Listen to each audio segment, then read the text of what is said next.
খারাপ কমেন্ট করে হচ্ছে যেটাকে আমি বলবো রেসিজম, মানে হচ্ছে কি বর্ণবৈষম্য। আমার বয়স নিয়ে, আমার চেহারা নিয়ে, আমার স্কিন কালার নিয়ে, বা আমি চিকন না মোটা এসব নিয়ে লোকজন বাজে কমেন্ট করেন। তো তাদেরকে আমি বলতে চাই যে আপনারা হয়তো আপনাদের মনের আনন্দে একটা কমেন্ট করে চলে যাচ্ছেন, বাট একটা মানুষ তো নিজেকে নিজে বানায় না। তো আল্লাহ তাআলা যদি আমাকে নিজের বানানোর ক্ষমতা দিত, আমি হয়তো সবসময় ওই ইয়াং থাকতাম, সবসময় চেহারা সুন্দর থাকতো, সবসময় ফর্সা থাকতাম, এবং আমার বয়সে আপনারাও আসবেন। কথা বলি যে মানুষ বলে না যে বস্তি, হ্যাঁ বস্তি কিন্তু মানুষ ওইভাবে বলে না যে তার বাড়িটা কেমন বা সে কীরকম কাপড় চোপড় পরেছে। প্রথমেই যখন বস্তি বলতে যে কথাটা বোঝায়, তখন বোঝাচ্ছে তাদের মুখের ভাষাটা কতটা খারাপ। মুখের ভাষাটা কত খারাপ, তখনই আমি প্রথমে বলি বস্তি। আসলে বস্তিতেও অনেক ভালো মানুষ থাকে, বা কারো ওইরকম খারাপ জায়গায় খারাপ অবস্থানে থাকাকে নিয়ে কেউ হাইলাইট করে না। হাইলাইট করে যখন ওই যে মানুষের মুখের যে কথাগুলো, তখন বলে যে বস্তি। সবার জন্য অনেক অনেক ঈদের শুভেচ্ছা। আমার ঈদটাও ভালো কেটেছে, আশা করি আপনাদের সবার ঈদও অনেক ভালো কেটেছে। আর সিচুয়েশানটা আসলে খুব খারাপ ছিল। তো আমরা যেহেতু মানুষ, আমাদের কখনো খারাপ পরিস্থিতিতে পড়তে হবে, কখনো ভালো পরিস্থিতিতে পড়তে হবে। তো সব পরিস্থিতির সাথেই যেন আমরা মানিয়ে নিতে পারি, এভাবেই মনটাকে তৈরি করেছি। তো যতই খারাপ আসুক না কেন, অবস্থার সাথে নিজেকে মানায় নিয়ে চলতে পারতে হবে আর কি। তো ঈদ চলে গেল, ঈদ চলে যাওয়ার পরে তো আবার একটা ঈদ আসবে 1 বছর পরে। তো ঈদ নিয়ে তো এখন এই মুহূর্তে আর কোনো পরিকল্পনা নাই। লাইফ নিয়ে পরিকল্পনা হচ্ছে যে জীবনে যত বদনাম কামিয়েছি লাস্ট 3-4টা বছরে, সেই বদনামগুলো আসলে দূর করতে চাচ্ছি। যেন একটা 4 বছর আগেও আমাকে লোকজন কেউ গালি দিয়ে কোনো কথা বলতো না, এখন এরকম একটা অবস্থায় পড়ে গিয়েছি যে লোকজন আমার মুখের এমন সব মানুষজন আমার মুখের উপরে এমন সব ভাষা ব্যবহার করে, এমন সব কথাবার্তা বলে। তো ওই জায়গা থেকে নিজেকে ঠিক আগের অবস্থানে ফিরিয়ে নিয়ে যাওয়ার চেষ্টা করছি আসলে। কমেন্ট তো আসলে যিনি কমেন্ট করছেন উনি ব্যক্তিগতভাবে আমাকে চিনেন না, বা উনি এমনও হতে পারে উনি আমার অন্য কোনো ভিডিও দেখেননি।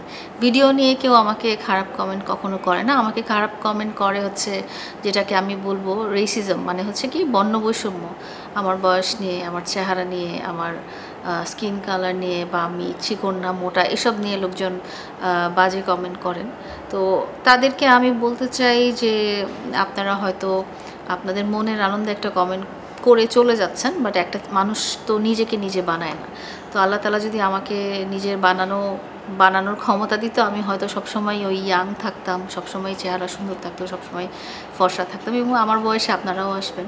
তো মানুষকে এইভাবে আপনি যে হেয় করছেন কিছু খারাপ মন্তব্য করে, সেই মন্তব্যগুলো আপনার ক্ষেত্রেও একটা সময় প্রযোজ্য হবে, যখন আপনি সবসময় এত লাস্যময়ী, এত চার্মিং, হ্যান্ডসাম, গুড লুকিং, বা আপনি এরকম যেটা বললাম যে গ্ল্যামারাস থাকবেন না।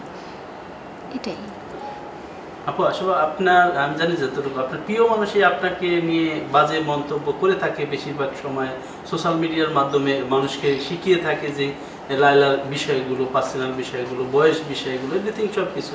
এটা আপনি কিভাবে দেখেন, বা ওনার থেকেই তো মানুষ শিখতেছে, তাইলে সাধারণ মানুষের কি? একটা কথা বলি যে মানুষ বলে না যে বস্তি, হ্যাঁ বস্তি কিন্তু মানুষ ওইভাবে বলে না যে তার বাড়িটা কেমন বা সে কীরকম কাপড় চোপড় পরেছে। প্রথমেই যখন বস্তি বলতে যে কথাটা বোঝায়, তখন বোঝাচ্ছে তাদের মুখের ভাষাটা কতটা খারাপ। মুখের ভাষাটা কত খারাপ, তখনই আমি প্রথমে বলি বস্তি। আসলে বস্তিতেও অনেক ভালো মানুষ থাকে, বা কারো ওইরকম খারাপ জায়গায় খারাপ অবস্থানে থাকাকে নিয়ে কেউ হাইলাইট করে না। হাইলাইট করে যখন ওই যে মানুষের মুখের যে কথাগুলো, তখন বলে যে বস্তি। তো আমি বলবো যে শিক্ষাটা অনেক বড় ইম্পর্টেন্ট ফ্যাক্টর মানুষের লাইফে।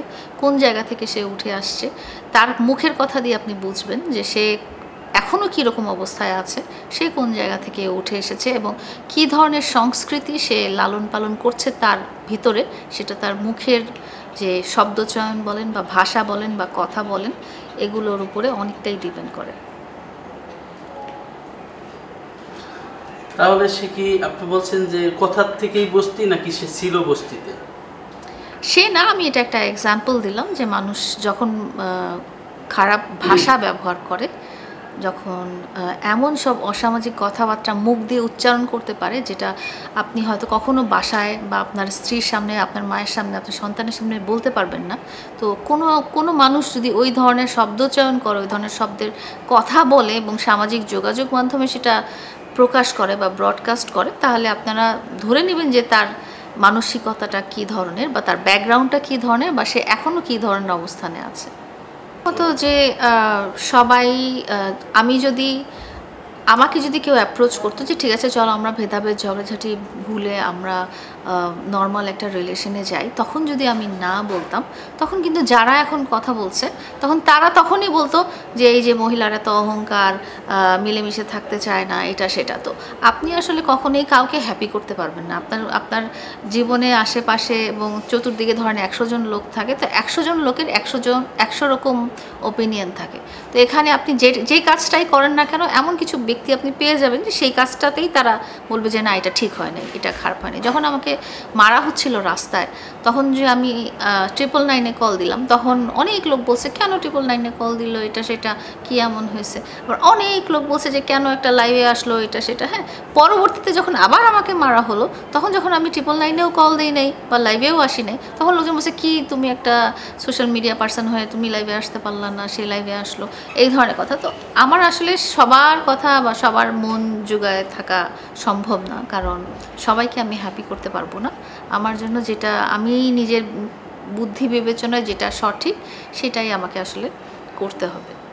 প্রথম কথা হচ্ছে যে এরকম একটা লোকের কথা আমি আর পিছনে ফিরে যেতে চাই না, এরকম একটা লোকের কথা আমি আর মনে করতে চাই না। এবং যেই মানুষটার জন্য আমার জীবনে এত বদনামি হয়েছে, এত খারাপ হয়েছে, এবং এমন একটা পজিশনে, আমি খারাপ পজিশনে পড়ে গেছি যে এখন যে কোনো লোকই আমাকে গালি দেয়। মানে রাস্তাঘাটে যে কোনো মানুষ, যার কোনো যোগ্যতা নাই, যার আমার সাথে কম্পেয়ার করার মতো কোনো কোয়ালিফিকেশন নাই বা কোয়ালিটি নাই, তারা ইভেন আমাকে গালিগালাজ করে বা একটা খারাপ কথা বলে দেয়, কারণ ওই মানুষটার জন্য। ওই 5 বছর আগে তো আমি এই ধরনের কথা মানুষের কাছ থেকে শুনতে পারতাম না। তো ওই মানুষটার ব্যাপারে আমি আসলে কোনো কথাই চিন্তা করতে চাই না, কোনো কথাও বলতে চাই না, কারণ আমি তার জন্য 5 বছরে যত সম্মান হারিয়েছি, সেটা আমার রিকভার করতে আরও অনেক দিন লাগবে।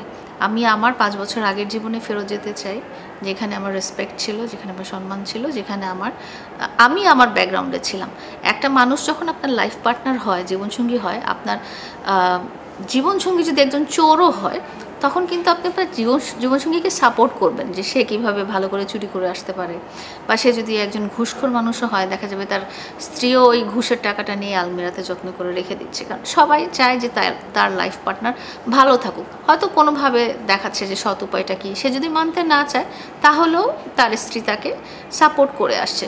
তো যেই লোকটার সাথে আমি এতদিন সম্পর্কিত ছিলাম, সে যত খারাপই হোক না কেন, যত খারাপ পজিশন থেকে উঠে আসুক না কেন, আমার একটা দায়িত্ব ছিল যে না ঠিক আছে, সে যত কিছুই করুক তাকে আমার সাপোর্ট দিতে হবে, কারণ তাকে ভালো রাস্তায় আনতে হলে তাকে তার পাশে আমাকে থাকতে হবে। এবং ইনশাল্লাহ আল্লাহ কোনো দিন ঠিকঠাক করে দেবে। বাট দেখা গেল যে 5টা বছর পরে কিন্তু সে তার আসল রূপেই ফিরে গেল, মানে ওই আগের রূপটাতেই কিন্তু সে ফিরে গেল। মানে 5 বছরে আমার যে শিক্ষা ছিল, 5 বছরে আমার যে এফোর্টটা ছিল তার প্রতি, যে তুমি একটা ভদ্র সমাজে মুখ দেখাতে পারো বা ভদ্র সমাজের লোকজন তোমাকে গালি না দিয়ে একটা ভালো অবস্থায়, তাকে ভালো করতে যে আমি তার অবস্থানে চলে গেছি। মানে আপনি নিচু কাউকে উপরে টেনে উঠাতে যেতে দেখা গেছে যে আপনি আবার ওই নিচে চলে গেছেন, আপনি নিচে পড়ে গেছেন। তো আমি ওরকম নিচে পড়ে গেছিলাম। তো আমি এই কথাটা আর মনেই করতে চাই না। না না, মানুষ ওই যে বললাম না যে আমার মাথায় একদম বজ্রপাত হয়েছে এরকম অবস্থা। মানুষ ওই যে বলেছিলাম যে বেলতলাতে একবার মাথায় বেল পড়লে ওখানে আর জীবনেও যায় না। তো আমার মাথায় যখন বজ্রপাত হয়েছে, তখন আমি তো ওই স্থানে আর কোনোদিন ফেরত যাবো কেন। এখন আপনি আমার লাইফে কোথাও আশেপাশে এই নামটার কোনো ছায়াও দেখবেন না। এবং আপনারা যেহেতু বলেন, সেই জন্য আমি প্রত্যুত্তরে হয়তো আমি বলি, বাট নিজ থেকে কখনোই আমি তার কোনো কথাও বলতে চাই না। তার কোনো আশেপাশে কোনো কিছু নাই, কোনো রকম যোগাযোগ, কোনো রকম সম্পর্ক, কোনো রকম চিন্তাভাবনা আমি মনেই করতে চাই না। আমি ভুলে গেছি এবং সেটাতেই আমি খুব ভালো আছি আলহামদুলিল্লাহ। একটা কথা কি যে আমি খুব সিম্পলি বড় হয়েছি, এবং আমি যেটা বিশ্বাস করি যে কখনো কখনো কোনো মানুষ হয়তো আমার কেন ক্ষতি করবে, আমি যদি তার ক্ষতি না করি তাহলে তো তার তো ক্ষতি করার কথা না। এবং আমি সবাইকে সহজেই বিশ্বাস করি, কারণ কেন একটা লোক আমাকে মিথ্যা কথা বলবে। কিন্তু দেখা গেছে যে খুব আপন করে নিয়েছি, এমন সব মানুষজন আমাকে এমন সব প্রবলেমে ফেলেছে, এমন সব অবস্থার মধ্যে রেখেছে যে বলার মতো না। তো বারবার বিশ্বাস করার ব্যাপারটা হচ্ছে, একটা মানুষকে আমি প্রথমেই খারাপ চিন্তা করি না, প্রথমেই একটা মানুষকে দেখে আমি তার প্রতি কোনো খারাপ ইমপ্রেশন রাখি না।